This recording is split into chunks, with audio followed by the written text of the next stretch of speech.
And in other news, the Ne'eman Academy exposes the truth about jihadism and the threat it poses to the Western civilization. Joining us now with more on this important work is Yisrael Ne'eman, Director and Senior Lecturer at the Academy. Yisrael, thank you so much for joining us. You know, since you were last here, we know that you've been doing international webinars, you've been doing podcasts, and you're continuing your research on anti-Semitism, on jihadism for the Ne'eman Academy. So it's great to have you back. And, you know, I want to ask, we just ended the 12-day war with Iran. What is it that people are not seeing from the outside? Okay, first of all, thank you very much for having me. Great question. Iran may be halted, but jihad and terrorism is still here. We have to think of Iran as the head of an octopus with its tentacles lashing out against Israel, Judaism, but also against democracy, pluralism, all those values that we hold so dearly. Since October 7th, Iran has been daring the world to take it on. Now, Iran uses its proxies against Israel, but not only against Israel. Let's recall that they have brutalized, Hamas brutalized the Palestinian population. Hezbollah has destroyed Lebanon completely. And if we take the Houthis, they have blocked and attacked international shipping in the Red Sea. We add into that the threats against the Western world, and they keep demanding that Israel show restraint. And by the way, that includes with the Trump administration speaking about that there has to be a deal. We're not talking of regime change. Also, the issue of the Palestinians, it is very, very deceptive. That is not the issue. 9/11 happened on American soil, and that was about a generation ago.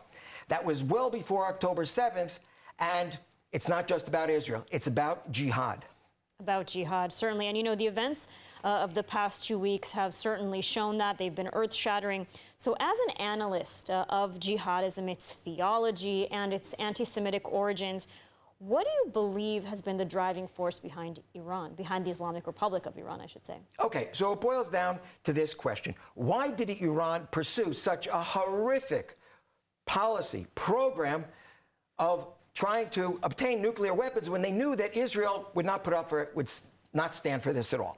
So what we need to do is have a quick flashback to World War II. The end of World War II, the Nazis diverted resources as they were losing. Those resources diverted in order to ship off Jews to extermination camps. So similarly, Iran has funded this jihad at the expense of their population, suffering physically, financially, everything. And for what? For the Palestinians? No, in order to destroy the only Jewish state on the planet. They have done this campaign also with those politically acceptable Qataris. So it's a very simple formula. Iran funds the fire, Gaza lights the match, and your elite Western universities provide the smokescreen for this murderous anti-Semitism. This is classic jihad, with the West deceived by its own wokeism. Mm-hmm.